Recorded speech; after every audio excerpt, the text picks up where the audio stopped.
enti ebusia menim say by this time there wate e wo social media say virus be batch say e chen coronavirus and afensu no virus we kwampo no yesi efri embom mekire eye enkura and afensu no rat ene hu kika obebre and afe kwampo no mi say wo bisa say virus we kwampo no ne fare ban ene say ayimfa ena chese efiba ebusia enti na me say aha authentic plus studios mebe modi ana chese ma checho nsemu senia ete make sure so be like be subscribe you na share ama fofo nso enya bi ahwe enti ebusia me say by this time they wate e wo social media say virus be batch say fe HantaVirus.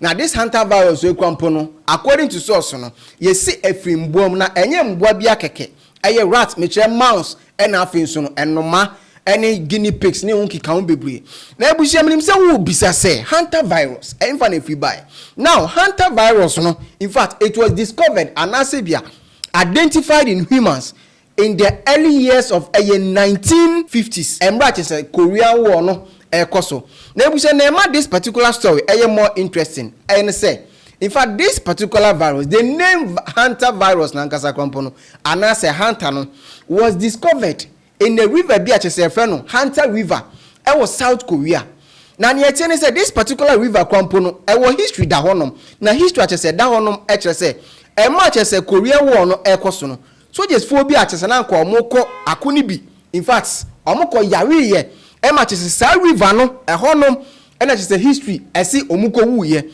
na ebusia na in the early years of 1993 no e na achese this HantaVirus e gidin ewo wiase fana bebia e ma chese se woko in the four corners of southwestern United States. In fact ejidi wo honom e ma chese ekumamanfo bebre menam so e ma scientists e wo United States at that time nhwehwemu e ma chese mo tu no din HantaVirus. Na ebusia news be trend e wo social media chese one of the biggest richest man on earth chese friend Bill Gates abekan sem bi e wa bonti amanfo e kan wasem. In fact in a video bi achese circulate on social media HSA Bill Gates say there is another virus na this particular virus way is different from a coronavirus and unki can be but and also no very powerful and it won't be the last pandemic. The next one could be far more severe. I mean, this one, it killed millions. It was awful.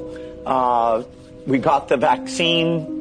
Actually President Trump's leadership was factor in getting that out quickly, and so when I spoke to him, I said, okay, here's some other medical innovations, including a thing called an HIV cure that could be accelerated. So, we should be more prepared, both for a pandemic. I'd say that's still number one. You can worry about nuclear war, you can worry about AI. There's like plenty to worry about. But overall, I'm an optimist. Okay. No, I mean, it's up to the government to think ahead on behalf of the citizens. Yes. So, pandemic, there's a lot that we should be doing that hopefully we'll get our act together before the next one comes. Overall, the innovation in health, both in the developing countries, the rich world, I love being part of that. I was reading, though, that you said the next pandemic you are predicting within maybe 25 years. Is that certainly accurate? we'll have one in the next 25 years. There's even some pathogens out there that we're watching over right now. Now Bill Gates prepare for another pandemic because virus na no. According to source company, say virus no America and afensu Europe and afensu Asia no and say virus no agini dimpa. Na ebusi after say Bill Gates is answer no beto abonte no and say ye nhwehwemu kakra. Now according to source no how are this particular virus we nipa no. In fact, yes say mbom rats, meche enkura enoma any guinea pigs any unki kan bebre. Now before benya sa virus we say bia baby a wotene se nkura e wo honom amota in fact omota ko toilet ana say bia omo saliva kwampo no say bia se wo pra na se ho scent ana say bia e ka wo body na in fact obetimi enya saa yare no na no e na chese eye World Health Organization for eba abonten edin se mi beto abonten omuchi say in fact this particular virus a chese amanfo kan wasem no say e na chese ete This is not coronavirus. This is a very different virus. We know this virus. HantaViruses have been around for quite a while. There's a lot of detail that we know. I'm going to ask Anais to come in and say this, but I want to be unequivocal here. This is not SARS-CoV-2. This is not the start of a COVID pandemic. This is an outbreak that we see on a ship. There's a confined area. We have 5 confirmed cases so far. We completely understand why these questions are coming, and we are trying to provide all of the information that we can. That's why we're having a press conference here to give accurate information, and we're grateful for all of those out there who are asking these types of questions. But this is not the same situation we were in 6 years ago. It doesn't spread the same way like coronaviruses do. It's very different. It's that close, intimate contact that we've seen. And most hantaviruses don't transmit between people at all. Most hantaviruses are transmitted from rodents or their feces or their saliva in their droppings to people. And only this one particular virus, the Andes virus, which has been identified here, we've seen some human-to-human transmission. And again, I want to reiterate, the actions that are being taken on board are precautionary to prevent any onward spread. And so there's a lot that is being done right now to be able to try to minimize the risk even further. But I do want Anais to come in and provide a little bit.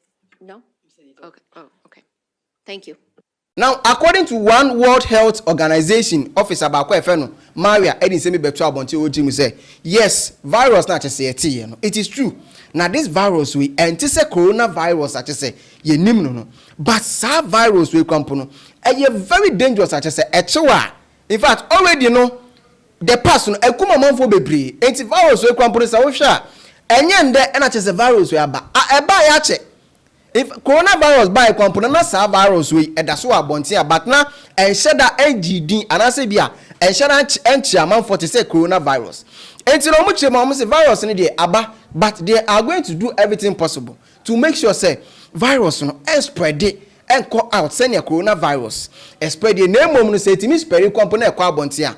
They are also going to do everything possible to make sure say omobe cure this particular virus. Enti abusia we any nchemu kakra che say abeto abontia amanfo so ekabi aha authentic press studios make sure so be like you be subscribe you and wa share amafofo so nya bi ahwe.